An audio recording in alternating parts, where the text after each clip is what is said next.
নমস্কাৰ বন্ধুসকল, আপোনালোকে বৰ ধনী হ'ব বিচাৰে নেকি? বহুত ধনী? আৰে মই আকৌ কি কথা কৈছোঁ ন, মানুহেতো ধনী হ'বও বিচাৰে।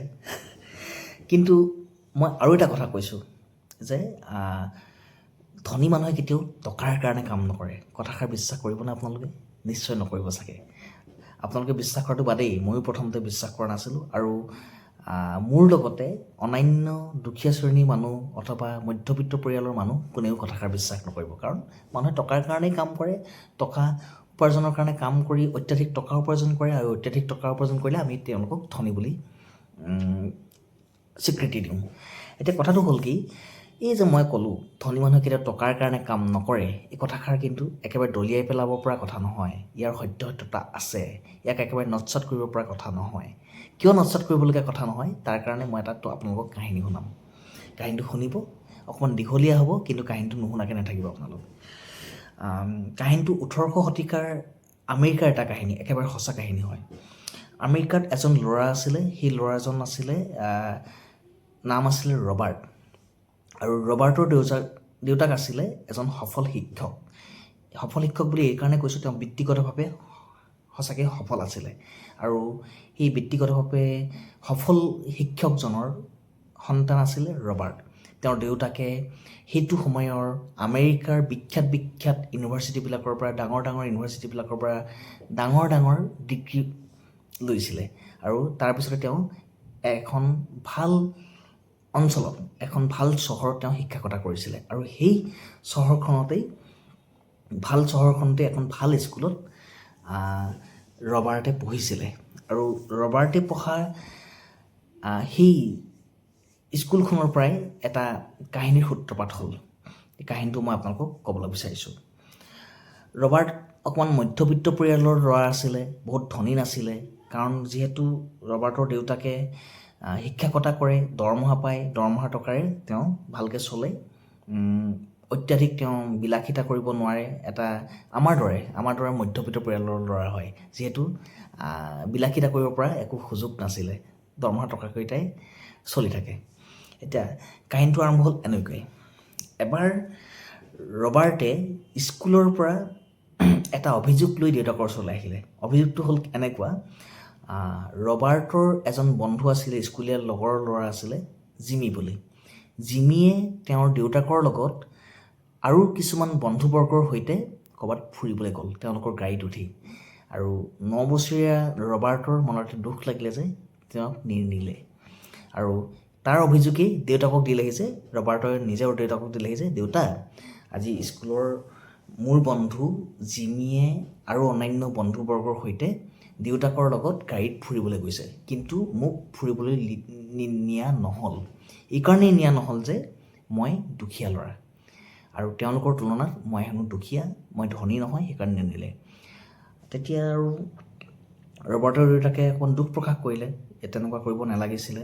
কিন্তু ৰবাৰ্টৰ দেউতাকে ৰবাৰ্টক বুজালোঁ যে তুমিও এদিন তেনেকৈ ধনী হ'বা, আৰু ধনী হোৱাৰ পিছত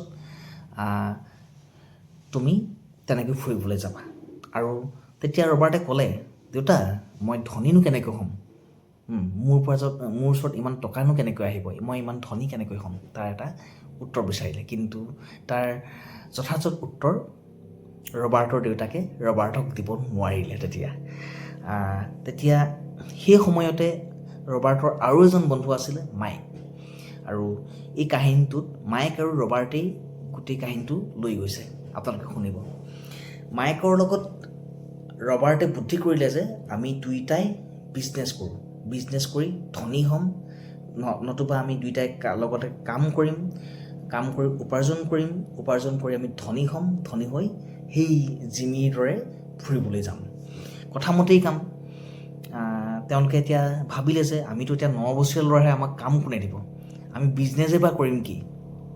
বহুত ভাবি চিন্তি এটা বুদ্ধি পালে তেওঁলোকে। বুদ্ধিটো হ'ল কি, সেইটো সময়ত প্ৰত্যেক ঘৰ মানুহৰ ঘৰতে টুথপেষ্ট ব্যৱহাৰ কৰে।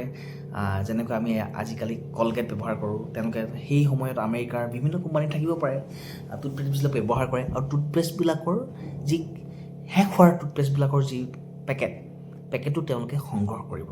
এইকাৰণে সংগ্ৰহ কৰিব যে সেইখিনি সংগ্ৰহ কৰি একগোট কৰি জমা কৰি সেইখিনি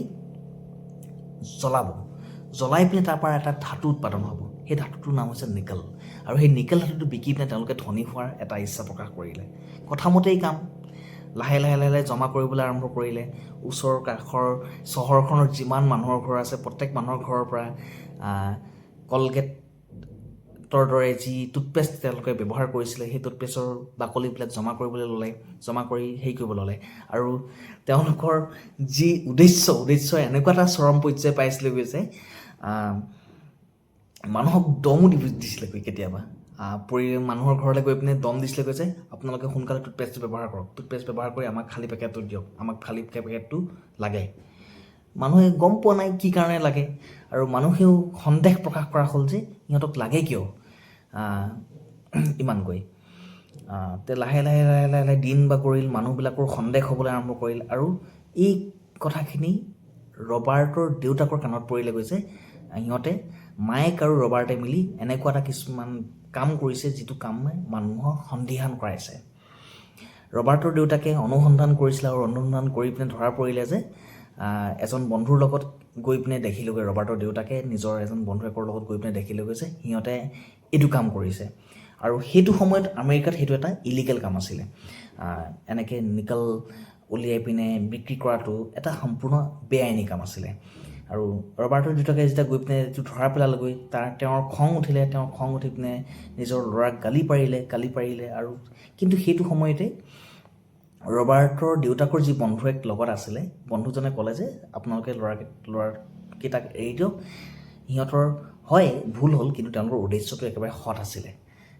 আৰু নিজৰ ৰবাৰ্টৰ দেউতাকো ভাবিলে যে কথাটো হয়, তেওঁলোকৰ উদ্দেশ্যটো সৎ আছিলে, কিন্তু বেআইনী হৈ গ'ল কামটো। তেতিয়া এৰি দিয়াৰ পিছত ৰবাৰ্টে দেউতাকক সুধিলে, ৰবাৰ্টৰ দেউতাকক ক'লে যে আমি ধনী হ'বৰ কাৰণে এইটো চেষ্টা কৰিছিলোঁ, কিন্তু এনেকুৱা হ'ল, আমি বাৰু এৰি দিম কামটো। আৰু তেতিয়াই লগে লগে বস্তু বাহনিবিলাক চাফা কৰি মেলি প্ৰিপেয়াৰ হ'ল। আৰু দেউতাকক সুধিলে যে দেউতা তেতিয়াহ'লে আমি ধনী হ'ম কেনেকৈ? তেতিয়া ৰবাৰ্টৰ দেউতাকে পৰামৰ্শ দিলে, চোৱা তোমালোকক মইতো ধনী হোৱাৰ পৰামৰ্শ মই তোমালোকক দিব নোৱাৰোঁ, কাৰণ মই নিজেই ধনী মানুহ নহয়। আৰু তোমালোকে যিহেতু জিমি দেউতাকৰ লগত নিজক তুলনা কৰিছা, আৰু জিমিৰ দেউতাকো মোৰ নিচিনাই এজন মানুহ, তেওঁলোকো ধনী নহয়। কাৰণ জিমিৰ দেউতাকে চুগাৰ ফেক্টৰীত কাম কৰে, তেওঁ এজন কৰ্মচাৰীয়ে। মই যেনেকৈ শিক্ষকতা কৰি গভৰ্ণমেণ্টৰ শিক্ষকতা কৰি পিনে মই এজন কৰ্মচাৰী হয়, জিমিৰ দেউতাকো কৰ্মচাৰী হয়। জাষ্ট টকা অলপ বেছিকৈ পায় কাৰণে তেওঁ সেইখিনি সুযোগ জিমিক কৰিব পাৰিছে, তেওঁ ধনী মানুহ নহয়।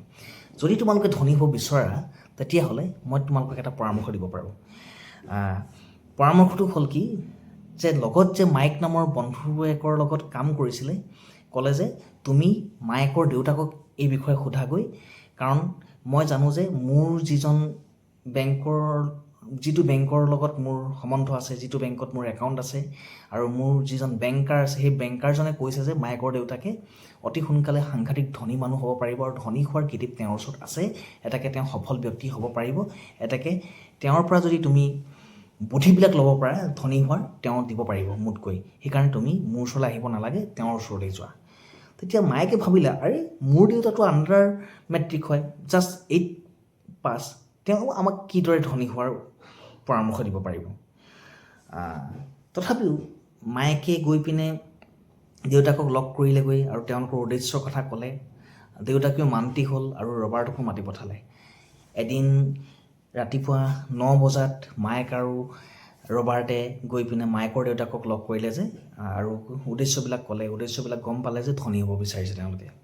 তেতিয়া মায়েকৰ দেউতাকে ক'লে যে ঠিক আছে, মই তোমালোকক ধনী হোৱাৰ ক্ৰেডিট দিম, কিন্তু মই তোমালোকক স্কুলত তোমালোকক যিদৰে শিকায়, মই তেনেদৰে শিক্ষা দিব নোৱাৰোঁ তোমালোকক। মই মোৰ ধৰণে তোমালোকক শিকাম কেনেকৈ ধনী হ'ব পাৰি। তাৰ কাৰণে তোমালোকে মোৰ যি অন্যান্য কৰ্মচাৰী আছিলে, মায়েকৰ দেউতাকৰ দোকান আছিলে, দোকানৰ কৰ্মচাৰী আছিলে, কৰ্মচাৰীৰ লগত একেলগতে কাম কৰিব লাগিব বুলি এটা পৰামৰ্শ দিলে। তোমালোকক যদি কিটিপ লাগে, তেতিয়াহ'লে মোৰ দোকানৰ কাম কৰিব লাগিব মোৰ কৰ্মচাৰীৰ সৈতে একেলগে। তেতিয়া এটা ডিল কৰি দিলে যে তোমালোকে প্ৰতি শনিবাৰে 3 ঘণ্টা কাম কৰিব লাগিব আৰু প্ৰতি ঘণ্টাৰ বিনিময়ত তোমালোকে 10 চেণ্ট টকা পাবা। আৰু মিছেছ মাৰ্টিন নামৰ কৰ্মচাৰী এগৰাকী আছিলে মাইকৰ দেউতাকৰ, আৰু কৰ্মচাৰীগৰাকী যিহেতু ষ্ট'ৰ কিপাৰ কাম কৰিছিলে, তেওঁৰ লগত লগ লগাই দিলে যে তেওঁ তোমালোকৰ দায়িত্বৰ বিষয়ে বুজাই দিব, তোমালোকে তেওঁৰ লগতে কাম কৰিব লাগিব বুলি। তেওঁ বহুত মৰমীয়াল মানুহ আছে মিছেছ মাৰ্টিন, তেওঁলোকক লৈ গ'ল, কামবিলাক দেখুৱালে, কেনেকৈ বস্তু চাফা কৰিব লাগিব, কেনেকৈ বস্তু বিক্ৰী কৰিব লাগিব, সকলোখিনি শিকাই তেওঁলোকে কাম আৰম্ভ কৰিলে। এনেকৈ দিন বাগৰিল। প্ৰথম সপ্তাহ গ'ল, দ্বিতীয় সপ্তাহ গ'ল, তৃতীয় সপ্তাহ গ'ল, কিন্তু মাহেকৰ দেউতাকে তেওঁলোকক কিটিপ নিদিলে। এতিয়া কিটিপ নিদিয়াৰ ফলস্বৰূপে কি হ'ল, তেওঁলোকে অতিষ্ঠ হৈ গ'ল, আমনি লগা হৈ গ'ল। আৰে এইটো কেনেকুৱা, আমাক কাম কৰাইছে, আমাক আকৌ শনিবাৰে তেওঁলোকৰ খেলা ধূলা কৰাৰ সময়ো তেওঁলোকে খেলা ধূলাক ছেক্ৰিফাইচ কৰিব লগা হৈছে। আৰু তাৰ বাবে তেওঁলোকে 3 ঘণ্টা কাম কৰে, 3 ঘণ্টাত তেওঁলোকৰ মাননিও যথেষ্ট কম, মাত্ৰ প্ৰতি ঘণ্টাত 10 চেণ্ট দিয়ে। আৰু 10 চেণ্ট মানে 3 ঘণ্টাত 30 চেণ্ট হয়। 30 চেণ্টত তেওঁলোকে একেবাৰে ন্যূনতম মূল্য, সেই মূল্যখিনি তেওঁলোকে একো কিনিব নোৱাৰে, তেওঁলোকৰ খেলা ধূলাৰ বস্তু কিনিব নোৱাৰে, তেওঁলোকে ভাল পোৱা কমিক কিনিব নোৱাৰে। তেওঁলোকে অতিষ্ঠ হৈ তেওঁলোকে সেই 3 সপ্তাহ মাইকৰ দেউতাকে তেওঁলোকক দেখাও নকৰিলে, আনকি পৰামৰ্শ দিয়াটো বাদেই, কিটিপ শিকোৱাটো বাদেই, তেওঁলোকক লগেই নকৰিলে। তেতিয়া অতিষ্ঠ হৈ পিনে ৰবাৰ্টে তেওঁলোকক নিজৰ দেউতাকক ক'লে, দেউতা, মাইকৰ দেউতাকে আপুনিতো ক'লে আমাক কিটিপ শিকাব বুলি, কিন্তু কিটিপ শিকাটো বাদেই তেওঁ আমাৰ কাষলেই নহা হ'ল আৰু আমাক ন্যূনতম দৰমহা দি পিনে আমাক কাম কৰাইছে, আমাক শোষণ কৰিছে। আৰু এনেকৈতো আমি নচলিব দেউতা, মই এনেকৈ নোৱাৰিম। তেতিয়া ৰবাৰ্টৰ দেউতাকেও ভাবিলে কথাটো হয়, তেওঁতো এতিয়া বেআইনী কাম কৰিছে, চাইল্ড লেবাৰৰ এইটো কামত খটুৱাইছে, এইটো বেয়া কাম হৈছে, আৰু তাৰ বিনিময়ো বহুত কম দিছে। তেতিয়া ৰবাৰ্টৰ দেউতাকে ক'লে, তুমি এইটো প্ৰতিবাদ কৰিবাগৈ যে তোমাক ইয়াতকৈ বেছি টকা লাগিব, যিখিনি টকা দিলে তোমালোকৰ সুবিধা হয়, তোমালোকে নিজৰ বস্তু বাহনি কিনিব পাৰিবা। কথামতেই কাম, হাইৰো ক্ষোভটো জমা হৈ আছিলে। অৱশেষত এটা সপ্তাহত মাইকৰ দেউতাকক দুইজনে লগ পালে আৰু ৰবাৰ্টে অভিযোগ দিলে, আপুনিতো আমাক অতিষ্ঠ কৰিছে কাম কৰি, আপুনি আমাক কিটিপো নিশিকায়, আমাক শোষণ কৰিছে, আমাক বেআইনীভাৱে কাম কৰোৱাইছে, আপুনি ইয়াৰ কাৰণে শাস্তিৰ যোগ্য। আমাক হয় আপুনি পইচা বেছিকৈ দিয়ক, নহ'লে আমি কাম এৰি গুচি যাম। কথামতেই কাম। তেতিয়া মাইকৰ দেউতাকে ক'লে কি, তোমালোকে কেনেকৈ ভাবিলা যে মই তোমালোকক কিটিপ শিকোৱা নাই? মই তোমালোকক কিতাপ শিকাই আছোঁ। আৰু তোমালোকে কেনেকৈ ভাবিলা যে মই তোমালোকৰ ওচৰত নাই কাৰণেই মই তোমালোকক শিক্ষা দিয়া নাই বুলি? আৰু মইতো তোমালোকক প্ৰথমতে কৈছোঁ যে মই তোমালোকৰ স্কুলত দিয়া শিক্ষাৰ নিচিনা মই দিব নোৱাৰোঁ, মই মোৰ ধৰণে শিক্ষা দিম তোমালোকক। তোমালোকে এইটো ভাবা নেকি যে মই তোমালোকৰ কাষত নাই কাৰণে মই তোমালোকক শিকোৱাই নাই? মই তোমালোকক বহুত শিকাইছোঁ ইতিমধ্যে, তোমালোকে অনুভৱে কৰিব পৰা নাই। তেতিয়া ৰবাৰ্টে ক'লে, আৰে আপোনালোকেতো মোক শিকোৱাই নাই এতিয়ালৈকে, আপুনিতো এতিয়ালৈকে মোক একো কিটিপ দিয়ক, নহ'লে হেৰি দিয়ক। তেতিয়া মাইকৰ দেউতাকে ক'লে কি, চোৱা, তোমালোকে মিছেছ মাৰ্টিনৰ তদাৰকত কাম কৰি আছে, তেওঁৰ আণ্ডাৰত কাম কৰি আছে, তেওঁৰ ওচৰত তেওঁলোকে কাম শিকি আছে, তেওঁ মোৰ ভাল এমপ্লয়ী হয়, তেওঁ বহুত বছৰ ধৰি মোৰ ওচৰত কাম কৰি আছে, কিন্তু ধনী হ'ব পৰা নাই। কেলৈ?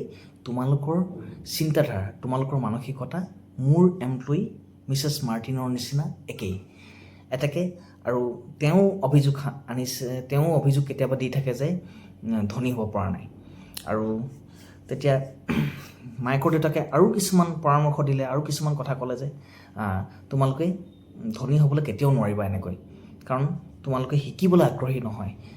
তোমালোকে মোক অভিযোগ দিছা যে মই তোমালোকক শোষণ কৰিছোঁ বুলি, কিন্তু মই তোমালোকক শোষণ কৰা নাই, মই তোমালোকক শিক্ষা দি আছোঁ, তোমালোকে শিক্ষাটো ল'ব পৰা নাই।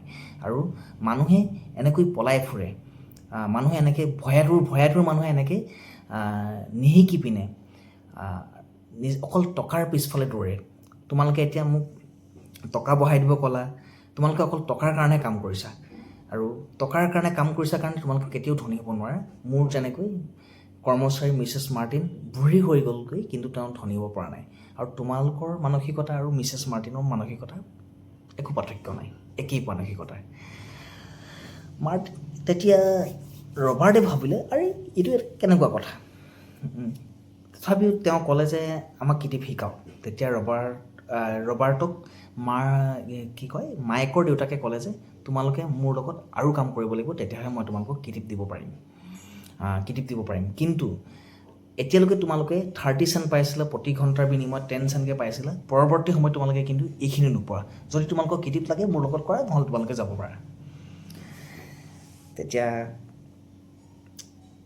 আগতে যিখিনি কথা ক'লে অলপ বোধগম্য হোৱা যেন লাগিলে ৰবাৰ্টৰ। হ'ব আৰু কাম কৰোঁ, আমি খেলা ধূলাকো ছেক্ৰিফাইচ কৰি দিওঁ, আমি কাম কৰিবলৈ আৰম্ভ কৰি দিওঁ। আৰু তাৰ পৰৱৰ্তী সময়ত আকৌ কাম কৰিবলৈ আৰম্ভ কৰিলে। তেতিয়া কিন্তু বিনামূলীয়াকৈ কাম কৰিবলৈ আৰম্ভ কৰিলে। বিনামূলীয়াকৈ কাম কৰিবলৈ আৰম্ভ কৰিলে। প্ৰথমতে মিনিমাম কিবা এটা টকা পাইছিলে, সেইখিনি নোপোৱা হ'ল।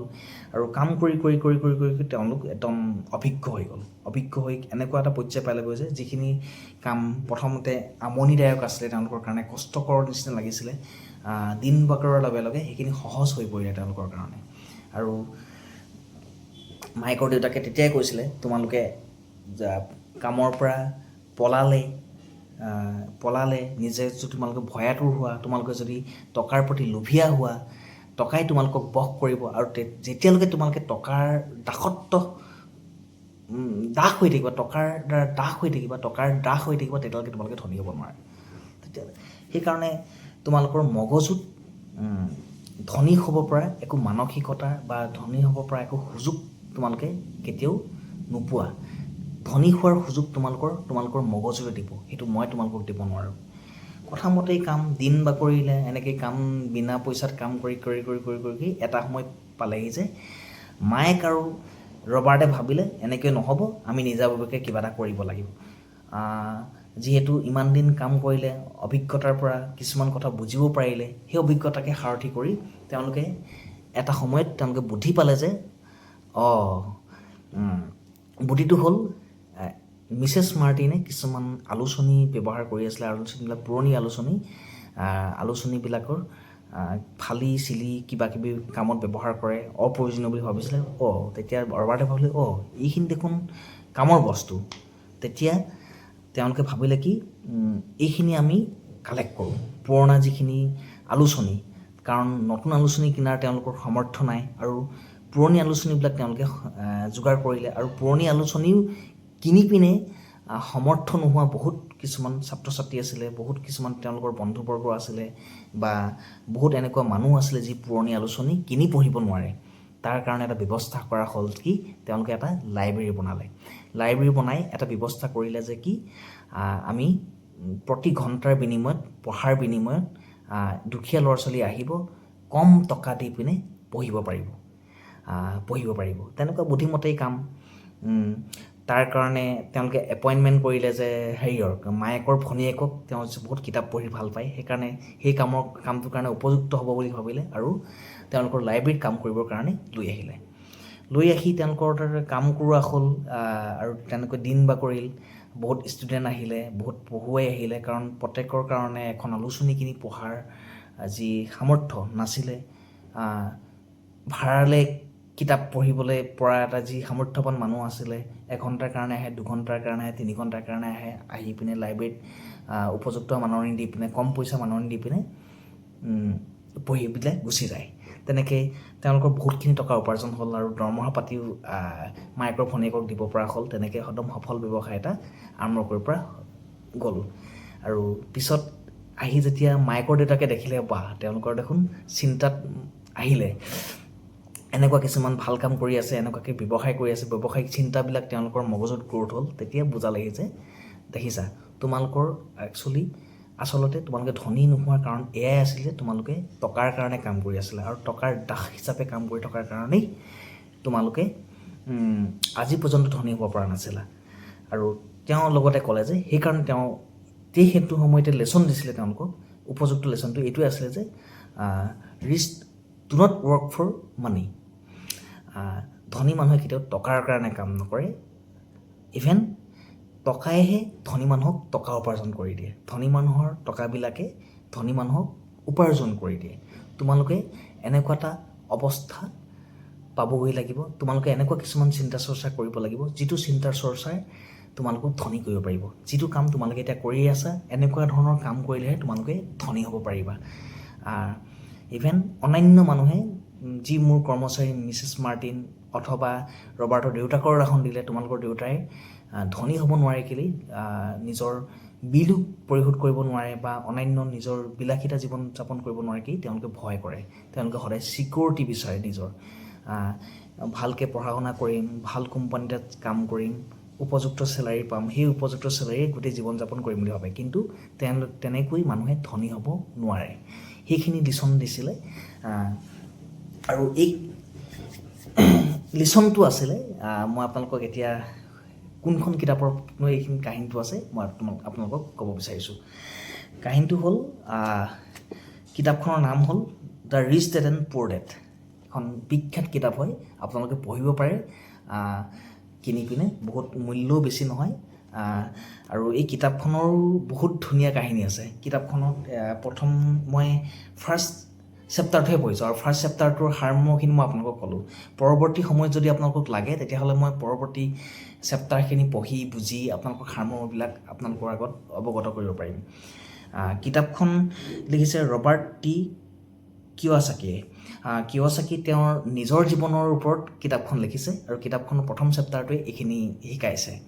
আৰু কিতাপখনৰ এটা কাহিনী আছে। কিতাপখন কি হৈছে, ইয়াত যিখিনি সাৰমৰ্ম আছে, যিখিনি লিচনছ দিছে, লিচনছখিনি পঢ়ি কোনো প্ৰকাশকে কিতাপখন প্ৰকাশেই কৰিব বিচৰা নাছিলে প্ৰথমতে। পিছত উপায়বিহীন হৈ ৰবাৰ্ট টি কিয়ছাকিয়ে নিজে কিতাপখন প্ৰকাশ কৰিছিলে।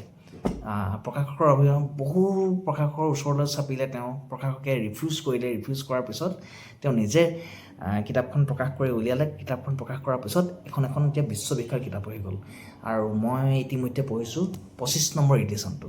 আৰু মই সেইদিনাখন গুগল কৰি চালোঁ যে কিতাপখন এতিয়ালৈকে 40 মিলিয়ন কিতাপ বিক্ৰী হৈছে আজি পৰ্যন্ত, আৰু 117খন দেশৰ মানুহে পঢ়িছে।